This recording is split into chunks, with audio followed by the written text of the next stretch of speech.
seja especialista no que você faz e seja generalista no que o outro faz.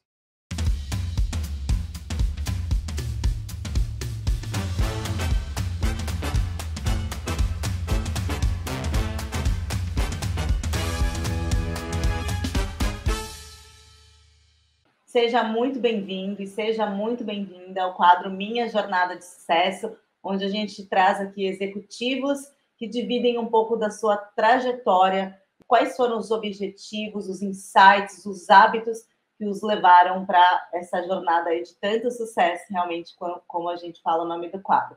E hoje está aqui com a gente o Bruno Porte. Bruno, obrigada por topar compartilhar a sua história com a gente, com todo mundo que está assistindo. Obrigado. Eu que agradeço o convite. Para mim é uma honra, aqui, um prazer poder dividir um pouquinho da minha história com todo mundo.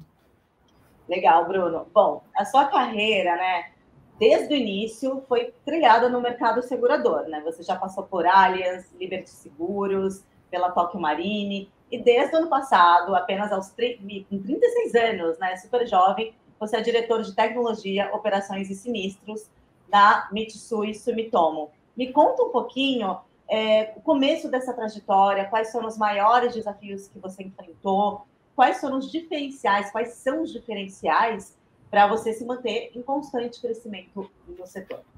Hoje em dia, a gente tem uma coisa que se chama menor aprendiz, né? E algumas pessoas aí mais antigas sabem do meu começo, né? Mas a maioria não.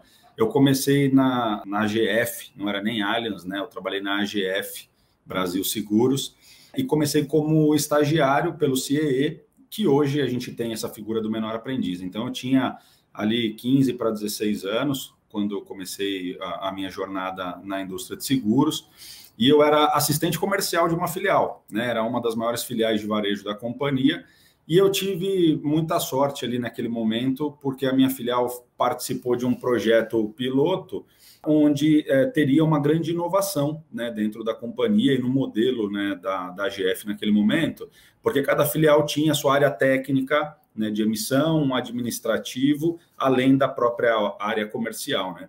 E aí, com isso, a minha filial foi piloto para esse projeto e eu pude participar da sequência do projeto para fazer o rollout disso e fazer a implantação desse projeto aí nas outras filiais, né? Então, com isso foi criada as centrais de emissão da AGF, que hoje é a Allianz, né? Fica ali no centro de São Paulo, e eu pude participar disso. Então, para mim, eu comecei lá já falar de transformação e de inovação e etc., desde esse começo, né? Ainda bem, eu estava no lugar certo, na hora certa, tive grandes oportunidades, né, nesse início, então para mim foi super importante ter saído da filial e ter entrado na matriz e participado, né, do projeto de centralização de emissão da AGF naquele momento. E eu pude rodar o Brasil, naquele momento a AGF tinha ali em torno de 60 filiais, né? Nós éramos ali uma equipe de 4 pessoas fazendo a implantação do projeto, a gente ia para as filiais, treinava todo mundo, enfim, e ali eu pude aprender muito, né, sobre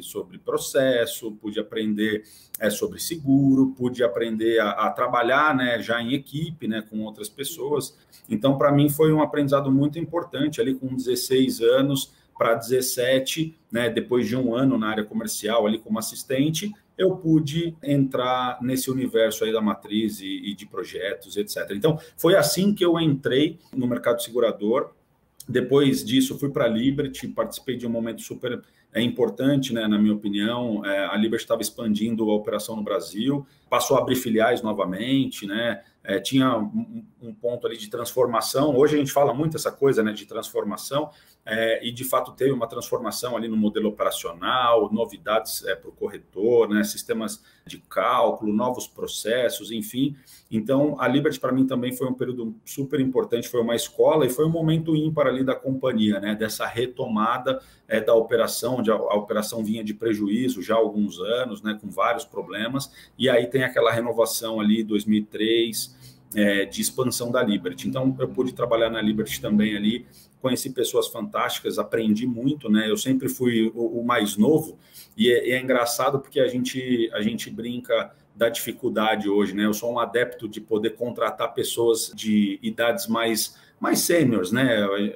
eu acho que traz uma experiência, traz um balanço bom para a equipe. E a gente fala muito que é importante isso, né? É contratar pessoas que têm essa experiência para trazer esse balanço no time. Eu já sofri no meu começo de carreira com o oposto, porque eu sempre era o novo. Ah, não, ele é muito novo. Será que ele vai dar conta? Ah, ele é muito novo. Será que ele está pronto para assumir esse desafio aqui, esse projeto, ou de repente essa promoção, enfim. Então, eu sempre sofri o problema inverso, né? O contrário. Eu sempre era o mais novo que estava ali participando ou concorrendo a alguma coisa, né? Então, mas foi super importante, né, esse momento de Liberty. E assim, só fazendo um parênteses, né, Bruno?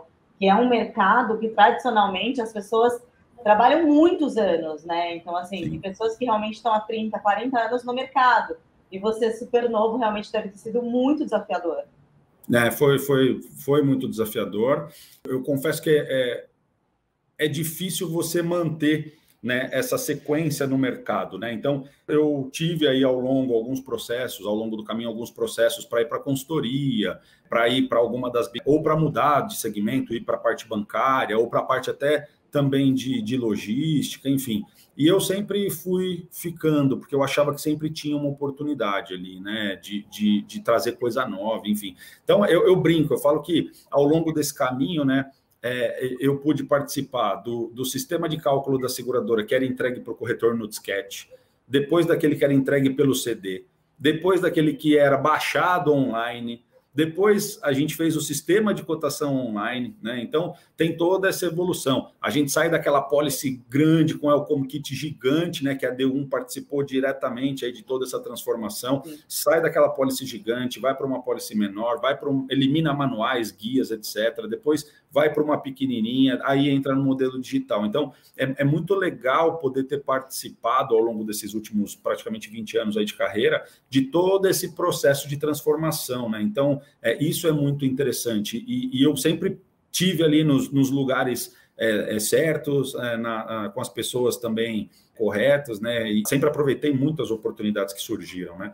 Então, isso para mim é super importante. Eu posso afirmar hoje que eu participei de toda a transformação que aconteceu na indústria aí, né, ao longo desses últimos 20 anos, né? Seja sistêmica, tecnológica, em termos de processo, até regulatória, que a gente vem agora também colhendo aí alguns frutos bem interessantes aí de transformação regulatória no nosso mercado, né? Enfim, um pouco disso. Depois na MetLife, né? A MetLife era praticamente uma startup ali em 2005, 2006 no Brasil. Teve um ponto ali de transformação também de sistema, tecnologia, né? Coisas novas que a gente tinha que fazer para trazer um gás ali para a operação, né? Olhando sempre questão de eficiência, excelência de entrega, né, tentando fazer a alavanca ali da operação, né, porque é uma seguradora que falava exclusivamente de vida, né, então era muito difícil. Como a gente se reinventa a todo momento para trazer novidades que não só os produtos e serviços, né, mas a questão de processo, a questão de tecnologia, de facilidade para o corretor era uma coisa super importante, né. Então foram ali praticamente 5 anos de MetLife, falando única e exclusivamente de vida, e aí chegou uma hora ali que eu estava já um pouquinho cansado de falar só de um produto, né, especificamente, enfim, mas eu fui muito feliz lá dentro, a gente teve inúmeras realizações e evolução da operação, né. E aí vem a Tóquio surge aí na minha vida, foram praticamente 6 anos de Tóquio, eu falo que foi um momento para mim super importante, porque eu já tinha passado ali a GF, Liberty, MetLife, e a Tóquio é um momento para mim ali de consolidação ali, né, onde eu pude fazer uma transição, eu brinco com as pessoas quando eu vou falar da minha carreira, a Tóquio é onde eu faço a transição ali do menino para o homem, né, profissional. Eu pude aprender muito, foram praticamente mais de 470, 480 ali iniciativas, né, de médio e grande porte.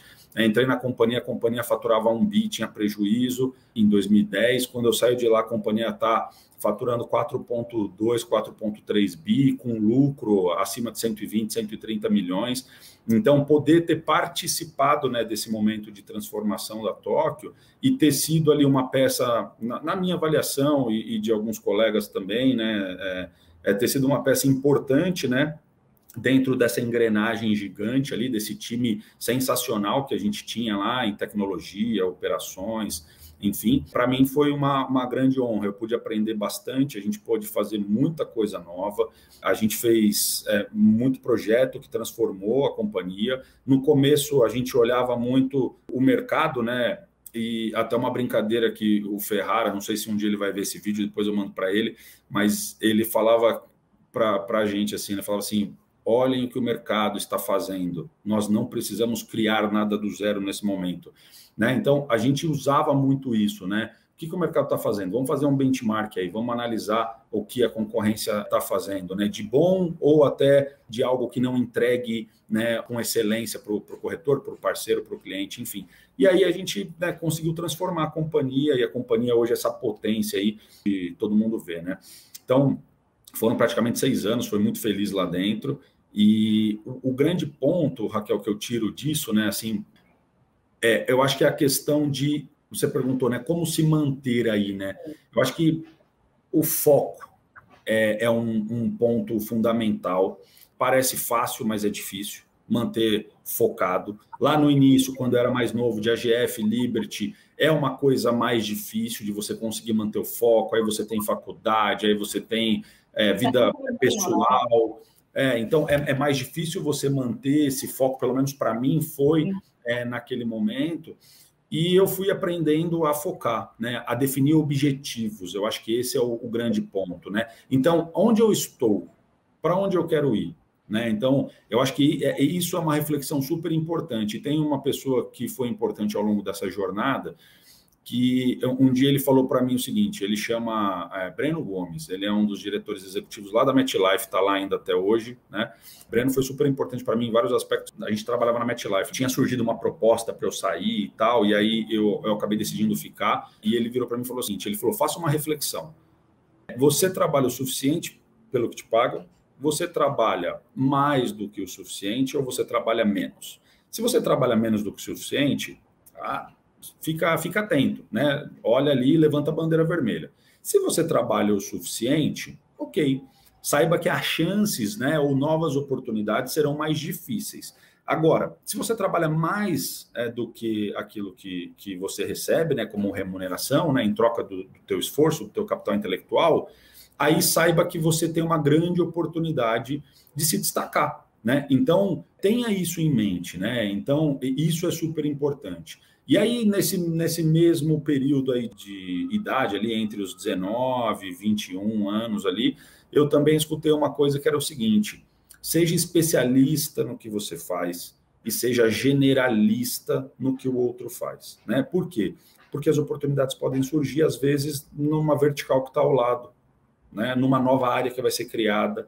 E, ao mesmo tempo, você precisa aprender novas habilidades. Então, isso, para mim, foram ensinamentos super importantes. Eu sempre fiz essa reflexão a partir ali daquele momento, ali próximo dos 20, 21 anos. Eu comecei a falar, por que não? Né? Hoje eu estou aqui trabalhando, sou um analista, por que eu não posso direcionar minha carreira para ser um executivo aqui dentro, né? Para ser, de repente, um diretor, para ser um superintendente, né? Um passo de cada vez, mas precisa de foco. Então, eu defini alguns objetivos. Então, esse foco ele foi importante.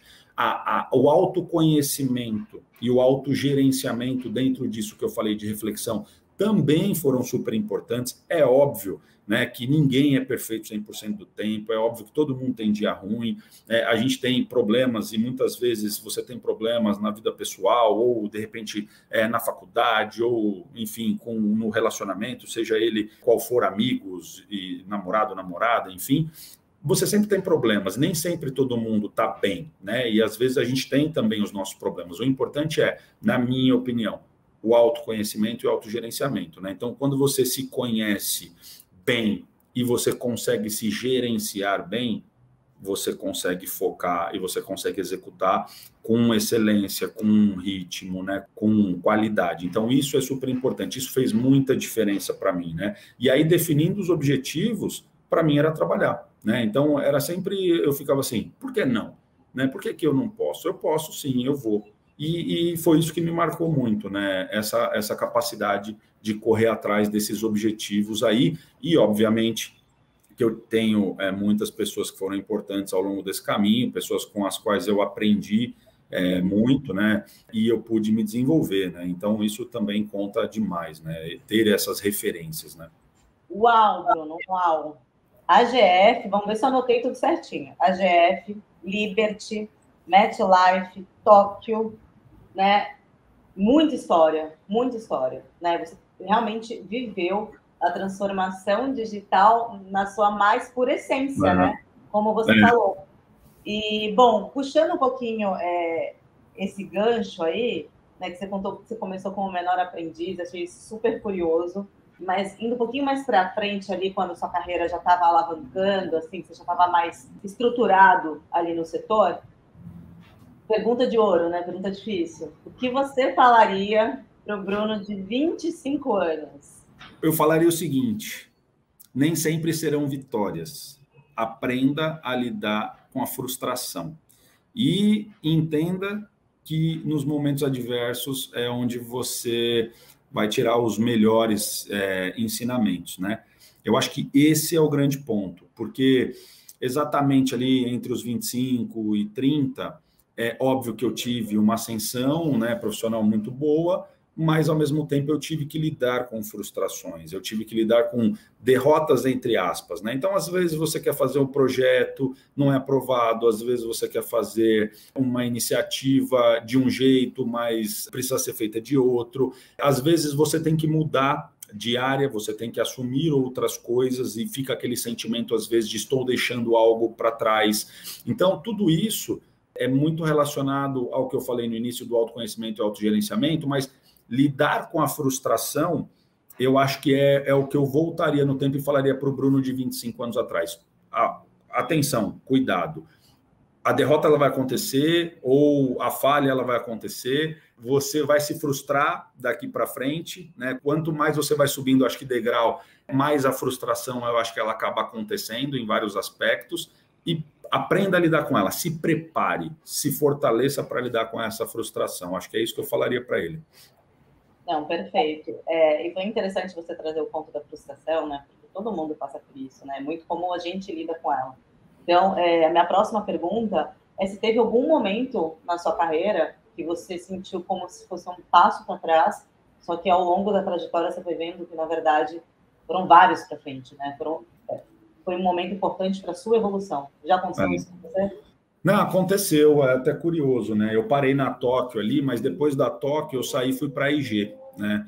A IG ia lançar no Brasil lá o automóvel, vida, residência, dentro de uma vertical de consumer lines, né? O seguro ali para pessoas físicas. E eu fui para a IG, onde eu tinha ali essa responsabilidade de ajudar, né, na implantação, no rollout ali. E para mim era um desafio super bacana, né? Quando que uma empresa, né, desse porte e tal viria para o Brasil? E eu tive que lidar com a frustração, até esse um dos pontos para trás, né? E eu senti que eu dei esse passo para trás, porque eu fui para ajudar a empresa a implantar esse segmento de produtos aqui no Brasil e chegou uma ordem da matriz, né, para a gente descontinuar. Então, 5, 6 meses após a minha contratação, eu tive que, ao invés de avançar e escalar a operação, né, da IG no Brasil, eu tive que fazer o inverso, eu tive que ajudar e trabalhar na descontinuidade, a gente transferiu carteira para outra seguradora, enfim, né, uma coisa pública que o mercado sabe. E para mim, eu senti naquele momento em que eu regredi, eu falei, eu fiz uma mudança da Tóquio para a IG, né, pensando em avançar, em crescer, e eu estou agora nesse momento tendo que desmontar a operação, né? Então, eu senti sim que aquilo foi um momento ali, né, onde eu regredi profissionalmente. Isso foi num primeiro momento, e depois eu pude entender, Raquel, que faz parte, eu acho que, de criar essa casca, sabe? A gente fala muito, eu faço muita analogia com o esporte, né? Aquela coisa da casca grossa, do couro grosso, né? Eu precisava passar por aquilo. Foi importante para mim, né? Foi importante lidar com aquela situação, naquele momento, naquela minha fase, né? Eu tive ali a maturidade e a inteligência emocional para conseguir extrair daquilo o melhor possível, mas, de fato, foi o momento da minha carreira onde eu falei assim, eu regredi. Então, peraí, vamos organizar e vamos repensar aqui, vamos redirecionar os objetivos, né? Ajusta a vela e vamos embora. Não, perfeito. E, bom, você falou muito de autoconhecimento, né? Então, assim, de você olhar para si mesmo, avaliar a situação, e a gente sabe também que na nossa carreira aí tem pessoas muito especiais que passam, você citou o Breno Gomes, né, diretor aí da MetLife, e eu queria saber se tem outras pessoas também que te inspiram, e quem são essas pessoas? Não, eu até vou cometer alguma injustiça aqui, né, mas assim, tem o Juliano Borro, né, que é assim um grande mentor dos meus primeiros anos ali de carreira, os meus primeiros 10 anos de carreira a gente trabalhou junto, né, em praticamente todas essas empresas que eu citei. O Wilson Leal, né, que era da TOC, hoje ele está na Unimed, na parte de tecnologia. O próprio Ferrara, Ferrara é uma grande inspiração para mim, no aspecto empreendedor, de tratar a empresa como dono. Então, o Ferrara, para mim, é um cara ímpar. Eu tenho uma inspiração muito grande num regional que eu tive, a América Latina, na Argo, né, Seguros, que foi minha casa antes da Mitsui. Foram quase 4 anos de Argo. O Jorge Casar, ele é um latino aqui, construiu carreira na Ace, enfim, e eu tive ali grandes aprendizados com ele. Ele foi uma escola para mim nesses praticamente 4 anos de Argo.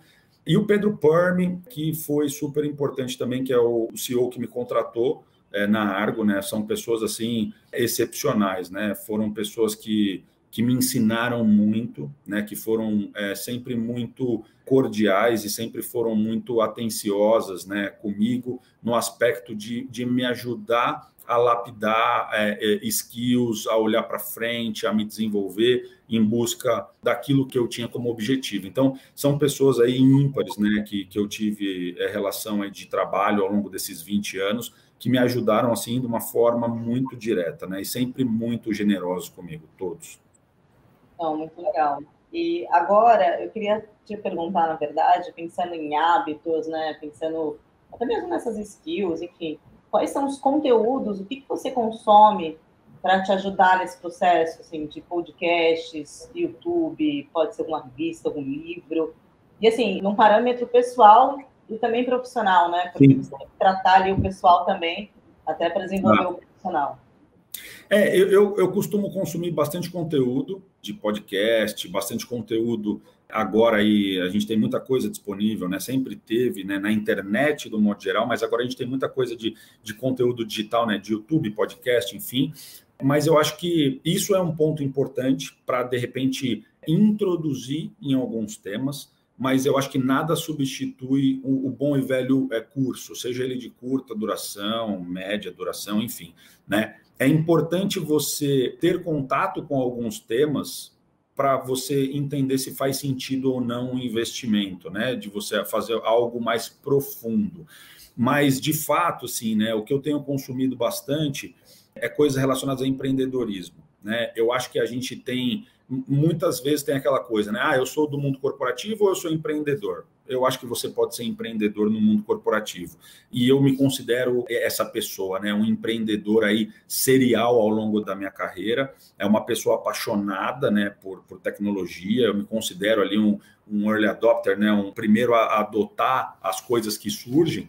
E eu acho que essa curiosidade de você buscar esse conteúdo. Então, a gente tem pessoas assim, né, sensacionais, que têm canais que liberam conteúdo. Então, você tem Alfredo Soares, um Thales Gomes, você tem conteúdos no Gestão 4.0, você tem o Primo ali, né, o PrimoCast, é um lugar que tem muito conteúdo focado em startup também, né, no canal do YouTube, eles trazem muitos cases. Então, eu acho que isso é muito legal. Eu acho que você estar sempre antenado com o que está acontecendo, né, nesse segmento de empreendedorismo faz com que você sempre esteja atento àquilo que está surgindo como tendência. Então, acho que isso é muito importante, né? As pessoas estarem atentas, na minha humilde opinião, elas estarem atentas ao que está acontecendo no mundo de novidade. Então, você tem muita coisa surgindo no aspecto de serviços, de produtos, né, de plataformas. Então, isso ajuda bastante a você olhar e entender um pouco a tendência. Porque daqui a pouco você está aqui trabalhando, aí chega lá, fundo de investimento investe X milhões em plataforma XYZ. Você fala, nossa, o que essa plataforma faz? Então, às vezes as pessoas acabam ficando um pouco alienadas do que vai surgindo, né? Então, eu acho que é super importante consumir esse conteúdo. Não, perfeito. E aí você me fala se eu anotei certo, tá? Porque eu quero aplicar para a minha vida. Seja especialista no que você faz, seja generalista no que o outro faz. Tá correto? É isso aí, é isso aí. E É tem tudo uma a ver com coisa. o que você estava falando, né? Tem tudo a ver É, com cursos, do que você é, consome. Para mim é a definição de tudo que você aqui indicou. Bom, e para finalizar, Bruno, a minha última pergunta é focada em quem está começando no setor de seguros. Quais são as dicas que você dá para essa turma? eu diria que a gente precisa ser curioso e precisa gostar de duas coisas. Um, resolver problemas, né? Eu acho que isso é fundamental, né? Ter essa capacidade aí de gostar de resolver problemas. E o dois é ser uma pessoa que adora servir bem.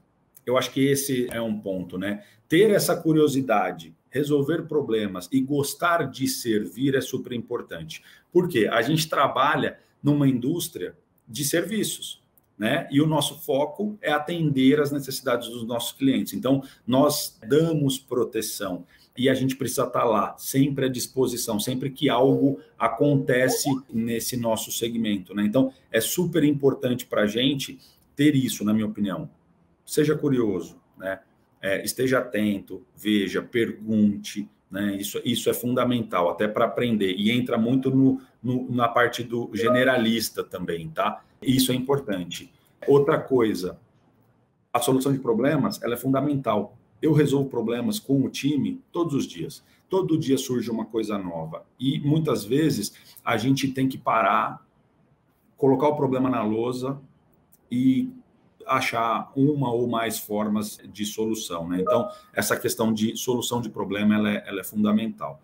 E servir o cliente, né? A gente fala aí de um mundo que a gente tem aí cada vez mais preocupado com digital, com jornadas e etc. Essa vontade, essa vocação de servir, né, o cliente, ela é super importante. E muitas vezes a gente tem o cliente interno nas outras áreas, a gente tem o cliente externo, né? Nós temos parceiros de negócios que dentro disso a gente pode encarar como cliente também, porque fazemos algo para eles. Então, quando a gente coloca isso, né, de servir bem, eu acho que isso é super importante. Mais um bordão para você aí, que você pegou, eficiência mais excelência é igual a uma melhor experiência. Eu acho que se a gente, né, encontra maneiras eficientes de fazer as coisas e nunca perdendo a qualidade, a excelência, a gente sempre vai trazer uma experiência melhor dentro de toda essa jornada do nosso segmento, né? Então, acho que esses são os três pilares aí.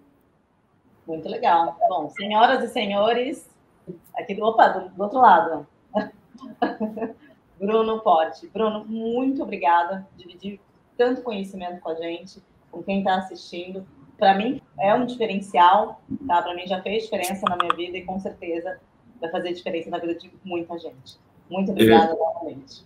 Não, obrigado, Raquel. E eu costumo falar uma coisa, né? Eu recebi tanto de tanta gente, aprendi tanto, absorvi tanto, que se eu puder replicar e servir para uma pessoa, eu já seria eternamente grato, né? Então, eu costumo falar isso. Eu acho que a gente precisa ajudar na formação, né, das pessoas e ajudar com que as pessoas tenham oportunidades também. É a minha maneira de agradecer e retribuir a tudo aquilo que eu recebi ao longo da minha jornada, né? Então, obrigado, fico feliz, obrigado pelo papo, foi ótimo conversar com você.